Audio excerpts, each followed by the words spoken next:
I will be recording this after this session. I'm going to send a follow-up email with the information, something that I've been working on because it's been really helpful. I'll send a follow-up email through everybody who fills out the attendance form. I'm going to use that. I'll drop that in the chat towards the end. And I'll send a follow-up email with the recording and the slide deck again. So if you're concerned like about it getting to be too much, you're always welcome to look back at that recording or just jump on a meet with me. I'm available a lot, so not all the time, but I'm available. So if you've got any questions after this, Ms. Bergeron's great. Like I said, bunch of experts in here, so I'm really excited. So I should probably introduce myself first, something I'm really bad at. I am Bonnie Chalette. I'm a tech facilitator in the district. Because I see a lot of faces I know, so I'm really excited. This is my email. If you're a Twitter person, Edu Twitter is a great resource. I know it sounds crazy, but you should definitely check it out. And this is how you can reach me on Twitter. And this is my website where I've got a lot of this stuff linked secondary up in the second location. Ms. Bergeron, if you want to go ahead and introduce yourself. Good morning, everybody. I am Brandy Bergeron, known as Miss B to a lot. I'm the librarian at Bromore High School. I'm also the site facilitator, and I'm about 8 weeks out from officially being a graduate with my Master's of Instructional Technology. Woohoo! It's been a journey, and it's definitely been a God-driven journey because look where we are now. So I'm super excited to be here this morning, like on my third cup of coffee, but it's all good. I hope everybody fared well with the weather. And we're just really going to dive in. There's my email address. Again, please feel free to email myself or Bonnie because this is going to be a lot. It's just a lot to take in. Our whole situation in our world is a lot. And if you follow me on Twitter at Bees Tech Buzz, I really try to keep it educational purposes. This is really work. You're not going to see what we ate for dinner. But there's lots of good things that I try to share out. So, Bonnie, you ready to dive in? Yeah, go ahead. Yes, Kristen, of course, are you looking for if we're going to record it, Kristen? I can't see. Oh, no, I'm sorry. I was looking for like the bit.ly on the first page. Oh, okay. Well, Bonnie's got, if you look in the chat, Bonnie's got the direct link. Here, and I'm adding it again. Perfect. There you go. Now I'm trying to see how to turn off my video. How do I do that? There should be one that looks like a video, like in between the phone, there's a video and the mic. Okay. But you're beautiful, Kristen.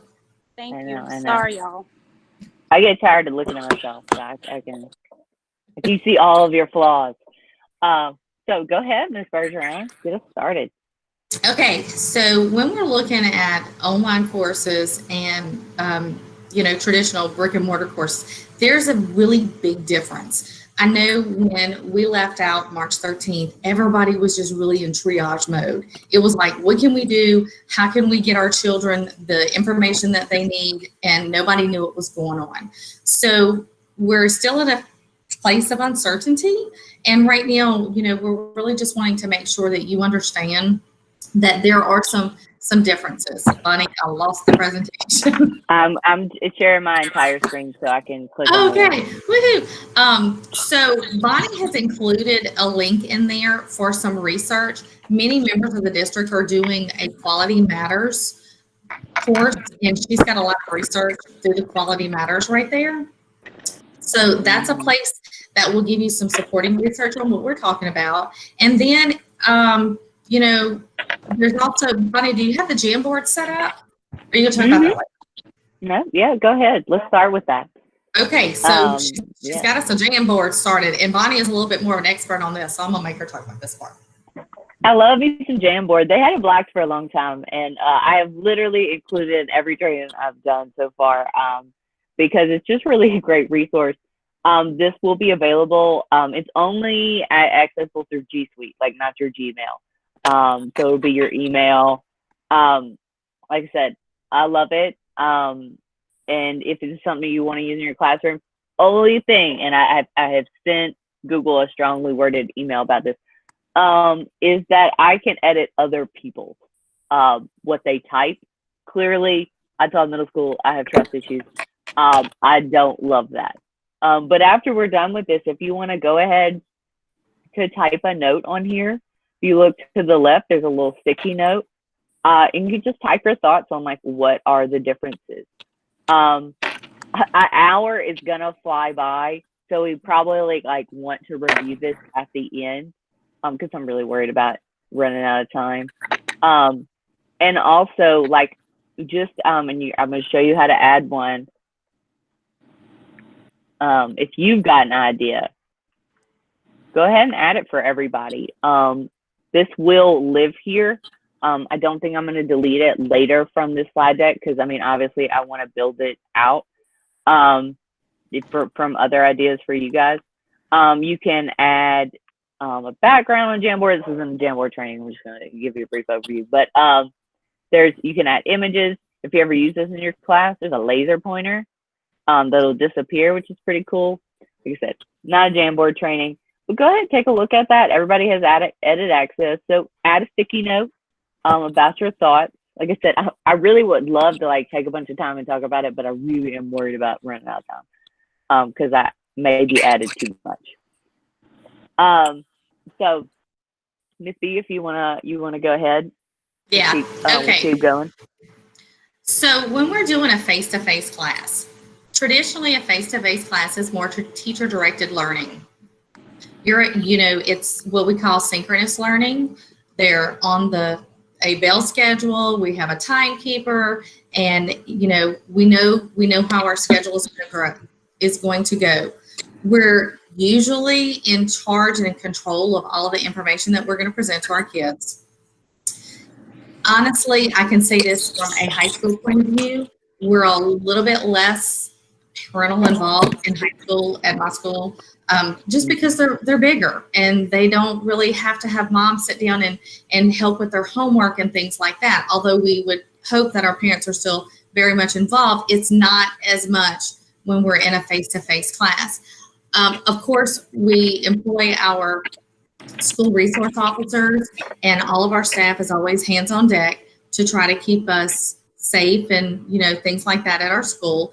And then, unfortunately, a lot of times the teacher's role has to be the disciplinarian. Can't tell you how many times we have to stop to correct behavior and this, that, and the other. So these are traditional classroom face-to-face challenges. But when we flip to an online class, it's going to look a little different. The teacher serves as like a guide. You are a facilitator, and you kind of got to think of yourself as a tour guide. You have the information that you need to present based on the curriculum standards, and you're just really going to guide your kids through that. That can be like really, really hard for some people to let go and hold back a little bit. A lot of times our assignments are more project-based learning. So projects are, you can still know that a student has obtained their objectives based on a really good project. Personalized learning. I know this has been brought up for me a lot, but how do I differentiate instruction when I'm in an online course? It's easy. You can really provide your students with extra material. Like, how often do you record yourself and then put it on your Google Classroom for your kids to watch later? Like, ever to hardly never? Because I know I'm not. But when you're doing live meets, you can have it recorded, and then your students can go back and listen and pick up on bits and pieces that they missed. It's also a flexible schedule. And I know this will probably be a little bit different for the administrators. It's not expected that you stay in a live meet for 90 minutes if you're on a block schedule and you're just watching your students and what they're doing. That's not how asynchronous learning works. It's like a flexible schedule. It's how they want to, do their own flow. Usually it's more of a student-centered constructivist type of environment. And the teacher is just that facilitator. The parents take on the role of that, quote, learning coach. They're really there making sure as a guide that their kids are doing what they should do. You guys are good with together? So when you're looking at what do you need to include in your course, you still have some things that are very similar to each other. it's important that you lay out your policies and the kids know exactly what to expect. And I think this is something we saw at when our round one of COVID. Like, we didn't have these kind of things in place. We didn't know how to be accountable and things like that. So now you're going to get a leg up if this is a direction that we have to go. Of course, it's all uncertain, but you need to make sure you have a syllabus both ways, both traditional and online classes. That syllabus is going to give them exact finite information on what your expectations are. So this is just good teaching, y'all. You need to the kids have to understand that they're going to be graded, and this is what the grading score is going to look like, your attendance, all of those things. Communication is a huge factor when you're dealing with online course creation, because the parents have to be able to communicate. I know a lot of our parents were not familiar with Google Classroom, and they didn't really know how to access it. So setting up a lot of things on the front side will make it easier when we hit the back end. And then, like, y'all, netiquette is huge. The kids, like, when they're in live meets, you need to set up expectations. You need to have yourself properly dressed. You need to be in a well-lit room. You don't need to be laid in your bed while you're doing an online meet with your classmates. That's just, and this is your opportunity to lay out those communications. So Bonnie, of course, has got some awesome links for that, y'all. So please go back and check in some of the links. So, Bonnie, if you want to give them an example. Yeah, I'm just going to piggyback on what she said. Yeah. I know it sounds crazy. I had a friend that was talking to me about emergency procedures. And I know it sounds, crazy, but like she had that very detailed in her course instructions. Like, what does it happen? I was in a meet the other day, and we had an inappropriate meat bomber. And it was this lady from Australia that was running it, and she just couldn't click the button to remove it. And it was funny. But, have a procedure for that. Like, what do you do if somebody's in our meet that jumps in and says something bad? What do you do if you have a tech issue? What do you do if your power goes out? Have all that, because it's new to the kids. And so even more so than you would have a regular classroom, also, this kind of stuff protects you. And, I know not everybody has a negative experience, but, if you can go back and say, look, this is what I gave them at the beginning of the year. I reviewed this. You might even want to have an assignment where they review it and submit something saying, like, I saw it. I know what it means. So later down the road, I need to add that to my list. Later down the road, sorry. Okay, I'm sorry. Just put it down. Sorry, 8-year-old. So sorry. Really, really, really clear about those ways of communication. When they should contact you, like, hey, don't email me in the middle of the night. I'm not gonna respond. Like, these are my office hours. Be really clear about that. Like I said, to protect you, and just like you're gonna have that syllabus and you're gonna build on it. We're all new to this, but I did link like I said, Kenna and Miss Robert are doing something along with me where we're kind of going over this stuff, and we were talking about like links to tutorials and orientations to the tools. Even if you're like, hey, I know you've been using the Google Classroom since 3rd grade, make sure you include. I would make my own screencast, but I did include some links to like what an orientation unit might look like. So I have I can tell you. And even an orientation might not be a bad thing to record and have it as a reference somewhere, Exactly. Just in case okay, well, remember we talked about when my communication, what did I expect of you? And again, this is just all ways that, you cover yourself, and parents, like, everything is transparent. Yep, exactly. That's the right word, is transparency. And like I said, I know this is for, university, But I just wanted to give you a guide of like all the things you should include. So all of the things you should include in that you could include. Like I said, sometimes you might. I'm sorry. I need you to go. I'm talking and the camera's on. I'm so sorry. So what it's like, where you wanna start. Like I said, just be over detailed. Just things that you might not have to explain in an online course. And once you build this out, like I think if I was doing this, I'd probably use a Google site because once I made it, it's done. It's done every year. Like, and I could just keep building on it. And I'm gonna take a break in just a second to pause for questions. So like I said, also these orientations are an opportunity for students to have those small successes, those little, like building that confidence, so that they think they're like, okay, I can do this. Like I said, this one even has a quiz, like to kind of, even if it's an easy quiz, to have students like say, I did this, I got this. So later down the road, you have that option. So like I said, I included this example. Your example could look completely different, but I wanted to give you something. I also have a template of a online syllabus you might want to look at. And it just includes like those extra details you might use in an online setting. And I really wanted to make sure everybody like had that guide because this is new for all of us. So this has some great guides. Like I said, it's a template and it pretty much lays it out for you. Everything you might need to add. So you're welcome to look at this and just see what is suggested, what other people suggest you include.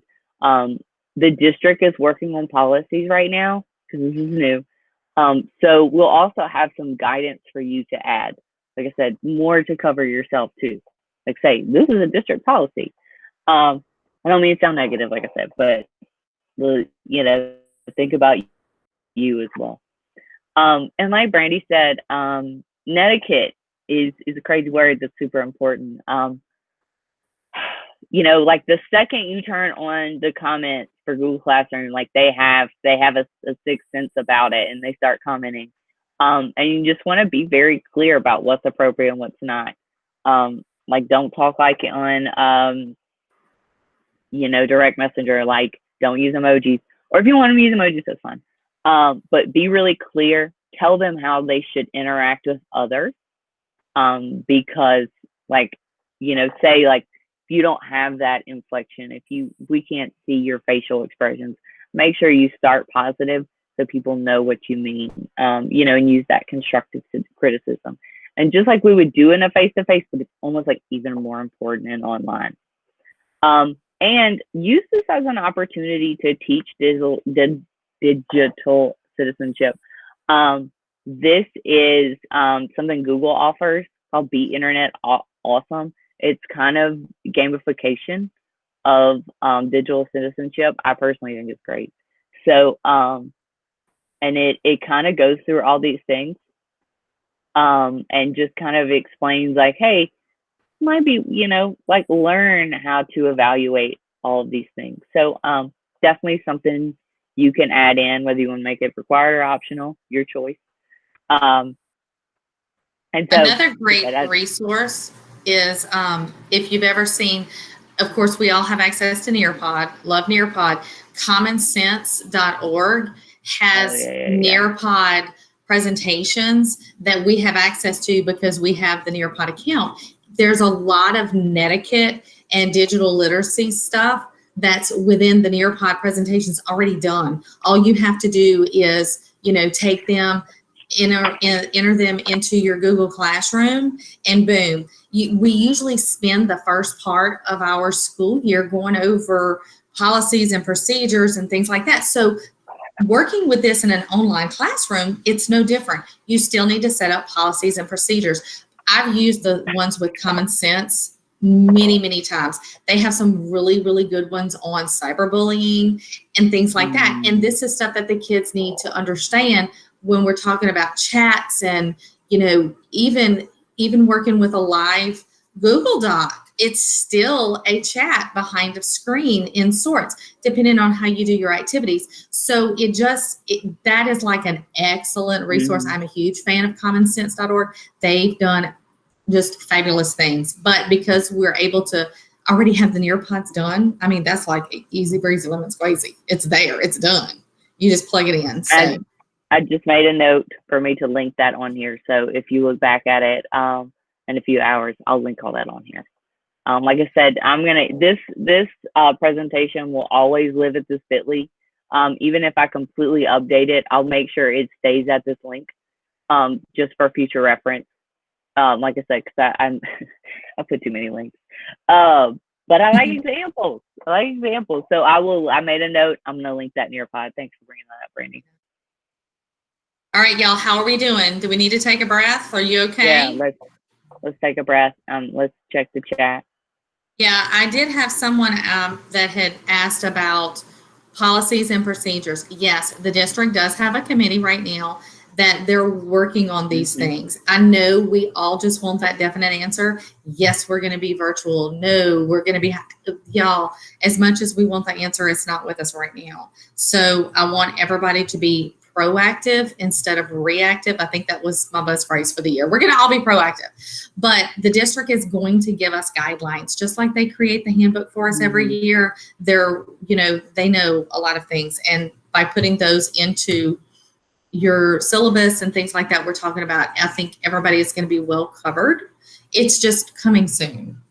So just be on, that will be something that I'm sure will be disseminated through administration when we get closer to finding out what it was. I'm trying to think. Anybody else? Y'all, please feel free to chat if you have a question right quick. No, this is new to everybody. Yeah. And I just added, for anybody who came in after we got 52 people, that's amazing. I just added the link for the presentation again. If you y'all are like awesome all here this morning. And then another one was asking for a syllabus template. And I think that one is linked in there. So be sure to access that link, because the template, I'm a fan of a template.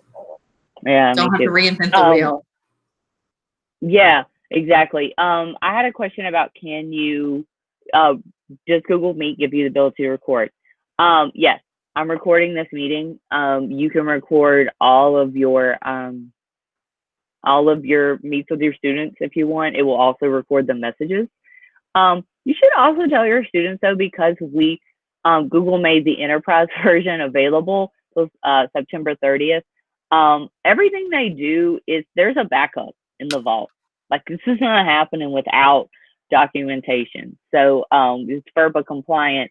Just remind them, because sometimes they forget that things on the internet stay around. So, and Ms. Robert made a fantastic point, like the importance of including that orientation section. I cannot, we can't stress that enough. I'd like to, in the future, build out a link to a lot of that, and I do have a lot of links on here, but like not just for kids, for parents, like our little biddies, their parents, like they're having to really do everything. I know, like, my better half is stationed in California, and his son, like, he has called me. He's like, Bonnie, what's the school classroom? Like, I heard you talk about it. But you didn't walk me through it. So we had to get on a Meet, and I was like, here's how you work it. I think sometimes we forget. So like you said, it's definitely like those screencasts, they're like, hear your voice, and eyes create trust. Most screencasts on how to use Google Classroom, and like almost everything, how to use Clever. Some people didn't get on the bandwagon for Clever, but I think we got everybody believing in it now. Super amazing resource. So make sure you include, like, just almost, what I started doing when I get emails with questions is I make GIFs of it, and I'll show you how to do that later. If you have, like, I make a GIF of it because I might have that question later, and now I've created this visual. So maybe the first time you get a question, go ahead and knock out those screencasts, because if you get it, now you're done. Now you've got something to send back or include in that orientation section. And that's just like a huge thing with an online course. I mean, y'all, you don't have to re-speak it every year. You know, once you get it, of course, things need to be tweaked and adjusted, but it's like you have these resources. You know, your lecture is done, boom, and it can just be used to grow with in previous years. But it's, you know, you don't have to always start over, I guess. It's just a buildable thing. Yeah. And that's why, like I said, I do a lot of screencasts and stuff and recordings, because like later I have a great resource and I don't have to redo it like every time, because you get a lot of the same questions. Bonnie, this is a good question about a limit in storage for recorded lessons for the teacher account. I'm not sure on that one. Do you know? There's no limit. No, there's no limit. Because we have an EDU, your storage will last forever. I mean, you'll get a file. I personally put mine on my YouTube just unlisted, so only people with the link can find it. It's just easier to share. It's up to you. You can keep it as a file in your drive, but it'll save just like a Google Doc, and you do have unlimited storage because you have an EDU. If you leave the district, which you're not, because you love you, then you might, like on your personal, you'll have limits. So just, that's a great question. Now, Google Meet and Microsoft Team, I think that I personally have not played with Team a whole lot. I've done a little bit of it. I prefer Google Meet, but that's just, it's personal preference. Bonnie, I don't know if you know some strong advantages versus disadvantages. I'm in the Google cult. I think we've established Bonnie's in the Google cult. I can't help it. I can't. I'm too far in. But I think that's the way. Teams so bad. Google Meet, for me, it's so linked with Google Classrooms that a lot of people prefer it. Like I said, the recordings go straight to Drive. That's easier. I think just because they all play nice together. Sometimes Google products and Microsoft products don't necessarily play nice together, and so it's like, you know, I'm gonna pick the nice player. But again, it's personal preference. It is preference. Meet, okay, for students aspect, I've had more questions about logins for Microsoft Teams than Meet. So I think students, because we've been pushing Google so long, I think from a student aspect, Google Meet is a little easier because it's so integrated. And just insider information, Google has released their roadmap for additions they're going to make. If you ever want to look at it, and the stuff they have in development and their beta testing, it's amazing. They're going to start pushing out breakout rooms. They're going to start, I don't know when, but they've got some really, really things that are coming out. So from a student perspective, I think Google is more responsive. I would prefer Microsoft Teams with parents, though. I think it looks a little more professional. My daughter is in middle school, and she, you know, they used the Meet, and I was using the Teams. So, you know, I kind of hopped into her Meet, and the teacher had very, very little explaining to do because it was just Googlish. And so it was something they were familiar with. So, you know, from an 11-year-old perspective, she just kind of went with it pretty quick. So, yeah, I think from a student perspective, I had, like I said, a lot of people struggled a lot less with their students. They use Google Meet. That is one reason that we offered it after we did Microsoft Teams. Like I said, I think the students had more issues with logins. And they were just familiar. They were just not as familiar.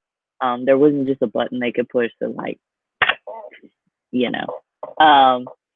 Yeah, so I think for a student perspective, I prefer Google Meet. Like I said, how to deal with a Meet bomber, I know. Like I said, I had this issue. You can remove people from a Meet you started. I would not, like, that's one reason that you've seen a lot of different Meets for all the sessions, because everybody kind of had. Now, for me, if you see me as a trainer on anything, it will live at this Meet. I've created one long Meet. it was a little less secure, but you can remove people. And I'm not gonna remove anybody, but we have so many amazing people. It's populating, but you can remove people if you go to this people. If I click right here, I've got a remove button. So if somebody pops in that's not supposed to be here, you can remove them. Like I said, I have a friend and she told her students, somebody's in here inappropriately, just shut your computer. I'll handle it. And so, she said, like, shut your computer, wait 10 minutes and come back. She said you might want to set a procedure like that, but you can remove people. This is a great question. Because, like I said, that's also why we haven't put this sheet like on the EBR website, because we don't want to have a bunch of strangers having access. So if anybody's wondering why, it's kind of, the meats have been a little hidden. We're working on it. This is new for us too, but that's why. Like I said, I know a lot of people now. If one of your meat bombers is one of your students, my aunt had an issue with a student doing something bad. But that's a whole different. That's why you want to include discipline in your syllabus. Like this is a continuation of your classroom. You can still get in trouble. Don't know what we're gonna do, but we're working on that. EBR is working on policy for all that. And those are falling into our policies. So it's all uncharted territory, y'all. We just have to kind of make the best of it. You can see like these go so fast. All right, this is Bonnie's wheelhouse, coming up with tools of the trade, because she is like the link queen.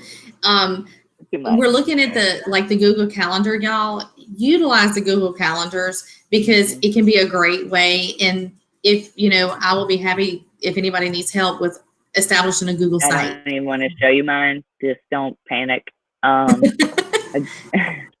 If you are OCD, you do not want to look at Bonnie's calendar right now. I got too much. Yeah, okay, I got a lot. But if you're utilizing that Google site for your classroom, putting the calendar into the Google site gives the kids a great visual. You see how Bonnie has things color-coded? That is also those visual cues. You can establish certain colors for an assignment deadline or a quiz or however you choose to do it. But I really, really, would say look into Google Sites to create a classroom site, because I think that would, on top of your Google Classroom, just having a Google Class, like your own website, which is available, would be a great. I've got some examples of that. Of course you do. Okay, Bonnie is gonna roll with us, y'all. Hang on, don't get overwhelmed. Throw out a lifeline. Stop me. You can always come back. I've linked tutorials, not something I've done yet because these are things like I want to train people on in the future. But I have linked trainings to people, to trainings I attended and people I know. So I know they were good because I went there. So first of all, you want to start with, and this is referring back to something Ms. Robert said, really, really important to have that explanation of that learning management system. We are very lucky in EBR to have a system that has Clever and Google Classroom and a process set up for that. Even JCampus, we can use that a little more. There's a lot of stuff in JCampus we haven't been using yet. So think about that. And we're going back to that citizenship thing, fake news is real and kids will believe anything on the internet. If you ever get kids that find the Onion, the satire, it's a long day. Because they spread it. Oh my God. I had one time, I taught 8th grade and it was 6:50 in the morning and the kid walks in panicked. He was like, Justin Bieber is actually a 50-year-old man in costume. And I was like, no. And he had found something on the Onion and couldn't decipher the couldn't tell the satire. So just to kind of reiterate that, there can be things that are fake on the internet. Adults do this too. And just, there's a lot of stuff out there.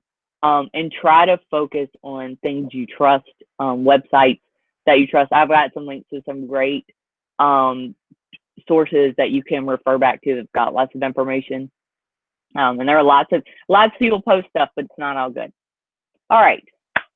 So tools of the trade, lots of stuff you can use to create all of these resources. Like I said, I'm gonna take a break. If I need to answer, I'm gonna look right back before I answer questions because I don't wanna get too far ahead. I think we're rolling. We look good in the chat. Kristen, you don't want my calendar. My calendar's insane. Got too much. Got too much. Because you can add, I don't know if you know this, but you can add other calendars, like calendars of interest and stuff. And that's where mine gets crazy. Other people's calendars added to mine. So, all right. First thing, I think the number one thing we all use in an online environment are those video and presentation tools. I've got links. Everybody has their own preference. I used to be a screencast-o-matic person until I switched to a Mac, and it does not work on a Mac. I have so many issues. It is, a piece I would only use on a PC. Screencastify, a lot of people are in that club. I have, like I said, a link straight to that. My personal favorite is Loom. It is the upgrade is free for teachers forever. And I linked to the site, but I specifically linked to how you can upgrade for free. It is almost instantaneous if you do it with a .ed, like a .org app. It's also a Google extension, a Chrome extension. Exactly, it's right up here. I'm also obsessed with the extension. However, remember when you add extensions, it's also running on your memory. So just have that in mind. This is Screencast-O-Matic, also has an extension. So just think about all of these things. Pick your preference. Pick one you like. I like Loom too, because I can edit. It comes with like an editing tool. So like after I do it, it also comes with a pause button. So like I know the internet isn't always working. I can pause it when it's uploading and then just continue. I don't know about y'all, but it takes me forever to make a 5-minute screencast. I just keep starting. Really like that pause button. When I mess up, I can just, oh wait, pause and then continue. I've got a lot of templates linked here. This is something I made. You can add it to your drive. If you ever attended a presentation with me before, I generally give this out. I add to it a lot. I use it in my life. So I would add it to your drive and not make a copy. But I've got a lot of stuff in here that you can use, beyond you can use for projects, more interactive things.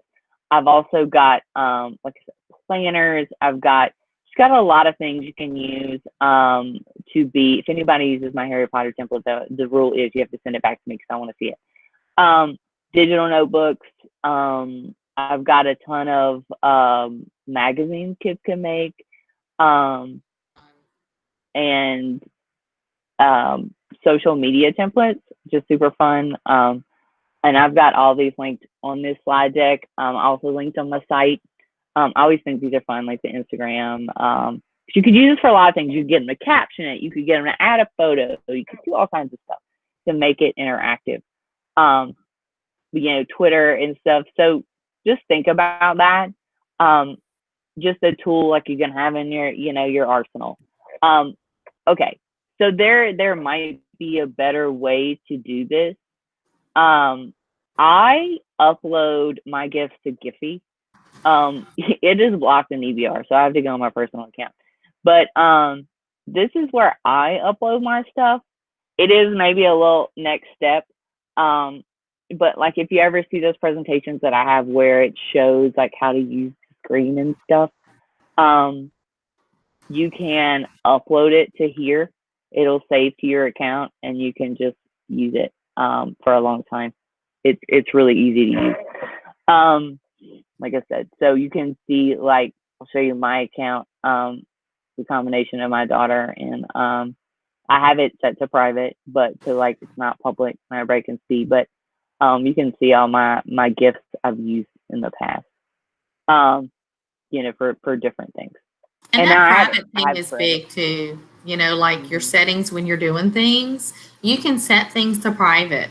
You know, you just have to make sure, you know, that you understand your program a little bit to where set it on private. You don't have to have the world to see, but you can still create your good stuff. Yeah, exactly. If you want to, and we keep saying like make a site, but I wanted to give you some examples. I'm just going to tell you about Google Sites because, like I said, I'm in the team Google. I can't help it. There are other. I personally hate WordPress. It requires a lot. It requires you to have too much coding knowledge. There's Wix, but it costs money. There's a bunch of stuff out there. I just like Google Sites, and since we're so into Google, I have some examples of teacher sites. These are two teachers I know. This Jessica right here. I don't know if she came there. Look. She keeps this, and like I really like how she set it up. She's got all her main unit projects, and you always have those parents that are like, "Oh, I can't get in my student's Google Classroom," and she can just send them back here. She's got her syllabus linked. Her calendar's on here.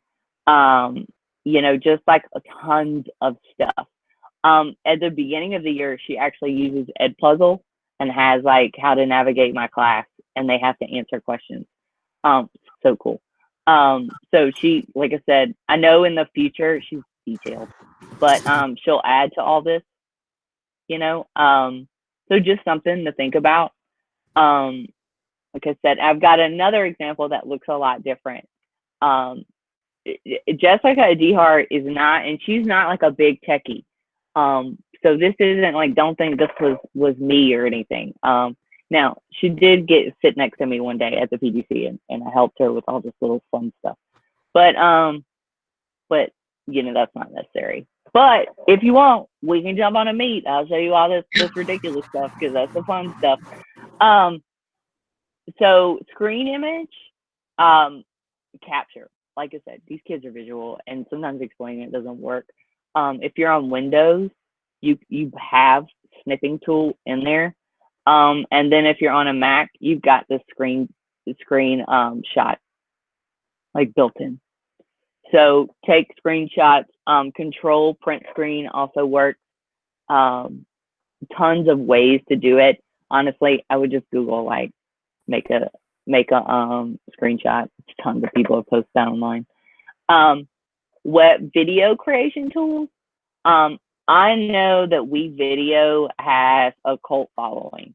It hasn't made it to EBR yet. I don't know if anybody uses it here, but and I've got a little bit of a hookup with this. So if you want like the pro version, if you're really using it.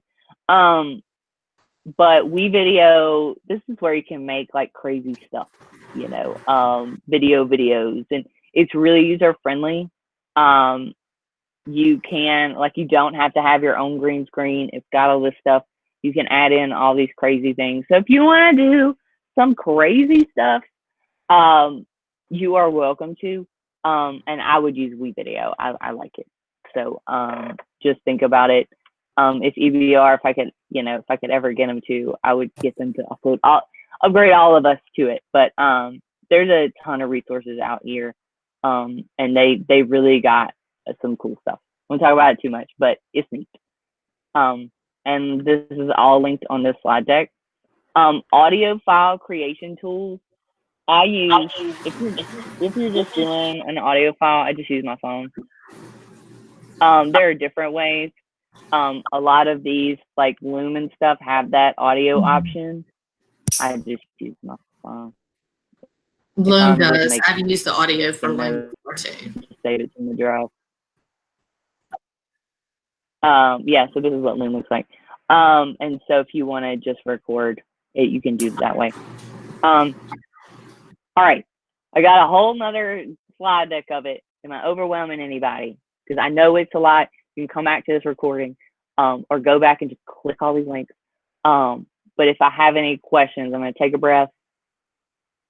I think just confirm me with Bonnie, am I okay on with the Loom? Loom, you have You have a couple hours. I mean, it's not really limited. Yeah. It's just, I think if you're like going on forever, they'll kind of check on in, like, oh, are you still recording?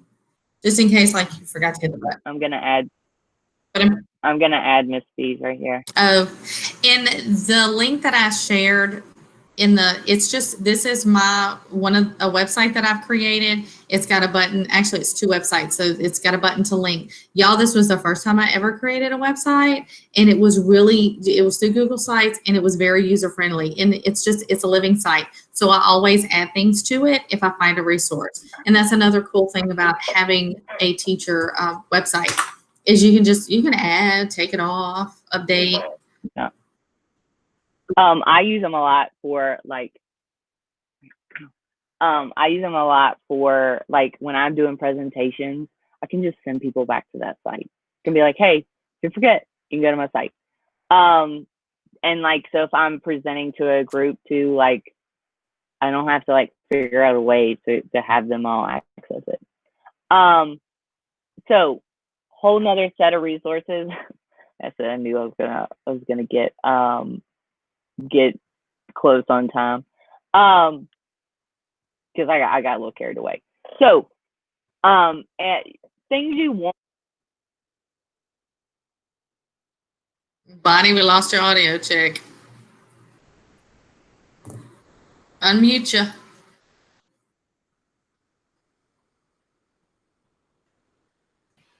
All right. Can you hear me? Yeah, you're good. Okay. I think my AirPod died. So if you wanna make it more interactive, it's almost, like I said, it's almost more important. I'm gonna get I like headphones for PPs. I know. Not everybody does. I have a problem. So you have that. I have a link to Edpuzzle. Edpuzzle is super cool for those videos. If you haven't looked into it, I did a PD on it the other day. I know some of you were there. All right, you got me, Miss B? Yeah, you're good now. Yeah. I prefer headphones. So if you're not familiar with Edpuzzle, like I said, this is a link to it. It's really neat. I'm not going to go too much into it. I am doing another training on it in July, but I have linked the presentation right here. I did forget to record that one, but I'm going to record another one. So this is the presentation I use. It'll walk you through Edpuzzle and how to get certified. They've got a cute little badge. They've got a great training center, like a useful one, not just like a bother you training center. So I've got that linked on there. It's a really great tool for interaction. I know we share a lot of videos because the kids are very visual, but you can embed those questions, even in 360 video. All right, I am not going to talk that long about Bitmoji Classrooms, but it is all the rage. There is a Facebook group with 120,000 people literally in it. So huge. I've got 2 trainings of some I attended. Hold on just a second. Let me shut my door. Like the Bitmoji stuff, it's really, really fun. I know that, Bonnie, are we going to see if they'll possibly unlock Bitmoji for teacher accounts? I don't know. You may have to do your Bitmoji stuff at home, like at least create it. And then, you may have to work around it a little. However, I've been sucked into the Bitmoji rabbit hole. I know everybody's in. So I didn't want to, I know it's not super, super techy, but but a lot of people are using it as a funny way to engage the kids, as a personalized way to engage the kids. I've got 2 trainings here, like I said, that I personally attended. And down the road, I'd like to do that in July. Me and Ms. Potham, we're going to do a tutorial on it. So you can look for that if it's something you're into. Like I said, it's all the rage right now. Discovery Ed, you have pro access to it. And re-look at it. And Ms. Bergeron is doing a training on it tonight. with me. Woohoo! And I've linked that too. She'll do it in 6 hours. If you want to attend, this is where you go. But no pressure. This is just my separate Google Club. I don't do enough Google in my day job. So Discovery Ed, I've linked that in here. You can also go through Clever to your EBR account. We'll also do a specific cohort for Discovery Ed. I really think we need to take a second look. I know a lot of us use United Streaming. Take a second look at Discovery Ed. Virtual reality and like those augmented reality where you can put something in your room, like there's some cool stuff out there. Those are my favorite personally. I've got my presentation that I've done multiple times on it. I just did it the other day if anybody came. Like I said, this is my favorite thing to talk about. I've linked to my presentation also. As you've noticed, I like to put links. It's got links to all kinds of virtual field trips, all of the places you can go. And I also linked the training the session I did the other day, and I'll do it again in July. So just pay attention to the schedule. Escape rooms, also all the rage. I've got a presentation here with lots of examples. If you want to look at it, I've got another presentation that I attended with an EBR teacher, and I've got like I said, another training that I attended. And like I said, this isn't somebody EBR. We just haven't done a training on it that we recorded yet. Whenever we do one, I'll replace this link. But this one is a really good one. This is like, this girl's won awards for it. And think about Jamboard. Yeah, I talked to you about Jamboard earlier. It's cool. You can even download Jamboard as a PDF. So have it later, share it out if it's good. I have got 5 minutes because I've got too much. Gamification. Right. Gamification. I hope nobody's mad at me. Gamification. Classcraft is cool. There is a pro version, but I know lots of people who use it for use the regular free version. And it is like motivation. It's PBIS for with games. Like Classcraft as in Minecraft. So you can look into that. It's pretty cool. It's a neat way to like I said, engage kids if you're not in a face-to-face class. I've got some info from ISTE about gamification and some info from Ditch That Textbook, which is a super fun resource for all kinds of things. So lots of gamification resources. And then collaborative tools, like we have access to Blogger. I know nobody really uses it, but you can. The social studies curriculum actually has some uses for Blogger. Wikis, Wiki is just like a student-based site. There are lots of concept mapping tools. I would use Google Drawings for this. Yeah. Social media. Like I said, I shared out of templates. I know social media, like red flag with kids, but you could do fake social media. You could do close to social media. And I've also linked bonus. This is not like, I like Canva. If you want to make like pretty cute graphics for your class, Canva's super cool. And there is a free upgrade for educators because I'm all about the free stuff. And for flyers, all kinds of stuff. I personally like Canva a lot. So Love Canva. I know. I was a little scared of it at first, but it's not that bad. In their templates, they have like huge bunches of templates. And you can create classrooms and get students. It's neat. So all things to think about. If Miss B, you want to talk a little about community building, so everybody gets a break from my voice. Yeah, one of the big challenges that some people face with an online classroom is the lack of personalization. So you just have to build that community type of environment. Some days you may want to just say, like, have a live Wacky Wednesday. Everybody has a crazy hat on for the live meet, and you can see each other's face. You know, there's just, you have to find ways to draw in. And I'm going to put in our sign-in form. Oh, cool. Because we're running a little over. Yeah, we're running short. I'm sorry. So the flip grids, and they've got so many good presentations out there for flip grids. That's a great way to be able to physically, you know, see somebody, allow the kids to interact. It has a lot of fun Snapchat-like things that you can add with a flip grid. You know, it's the main thing is making the kids feel like they're still a part of the classroom. It's just not a brick and mortar classroom. So you can still build that community of class relationships. You can have a live document going. Another big craze right now is the interactive notebooks. And you can do interactive notebooks, and they're really fun, and they're really, you know, ways, tons of templates that Bonnie, you know, some of the places Bonnie had shared.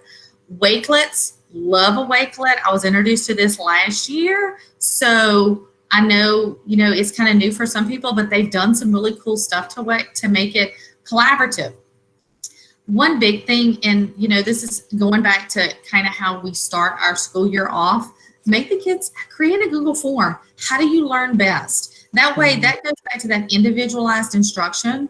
And then, you know, I'm just such a big proponent of choices.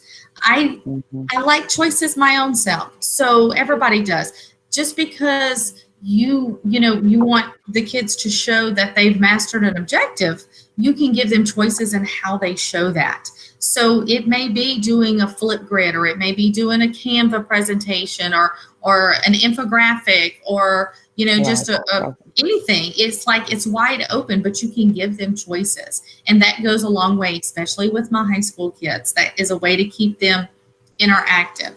So it's just, a lot of it is just building that community. Don't let the kids feel like they're just like out in that black hole somewhere.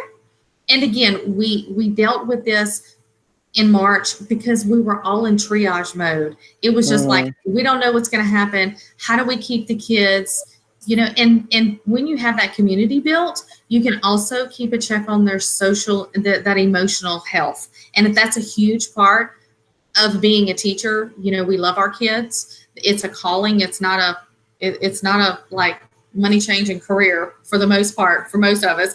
It's your calling, and you care about the kids genuinely. And being able to communicate with them, you can still make sure that they're doing okay. So, you know, just like you would in your classroom, you can still create that community, and the kids can and still see each other and sorts. It's just different. And sometimes we're scared of different. And it's all going to be okay. I'm available. Bonnie is available. I have absolutely no problem putting a live meet, you know, just if you just want a live meet, hey, how do we do this? You know, that's not a problem. Show me how to do a Google site. Look, we can just whip that out in about 5 minutes and get you the nuts and bolts, and it will be great. So just don't be afraid to throw lifelines out. And we are at 11:01. Thank y'all so much for attending. If anybody, I'm going to stay on for questions. And same, I got links to my presentation. I did this training. I haven't done a Wakelet training yet. Maybe Miss B will do one. And I've got a link to a training I did attend outside of UBR. So it was really good too. Once I do one, I'll link that one here. So, all right, 11:01. I know people have to leave. I have linked in the end of the class, the end of the training survey in there, so you can get your attendance, you can get your CLUs, and you give us some feedback. I am going to stay on the line. Miss B is going to stay here to answer some questions. So let's chat about what we can do to help you. The name of the course, Bonnie, some people are asking for that. It's Online Instructional Strategy. No, what was it? Online course creation? Online course development. Online course development. Yep. Perfect.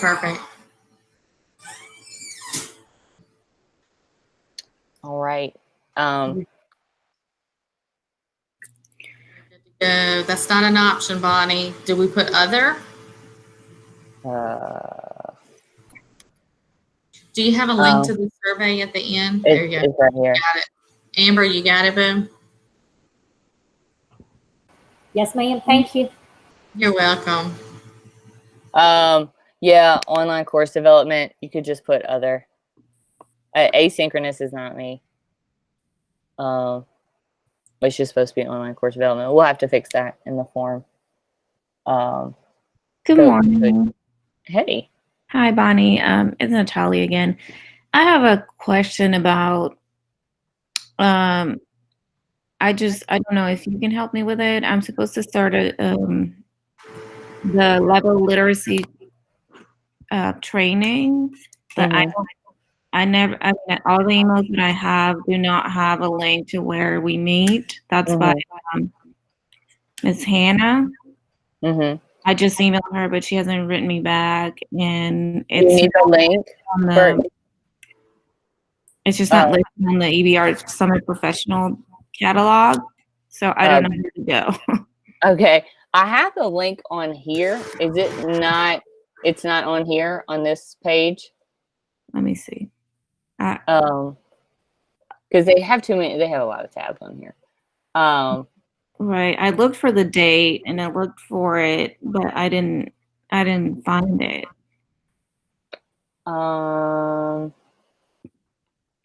Hey, Bonnie, it's Kenna. There's not a link on there, but I'm looking it up to see if I can get a link. Perfect. Thank you. I'm glad you're here, Kenna. Thank you so much.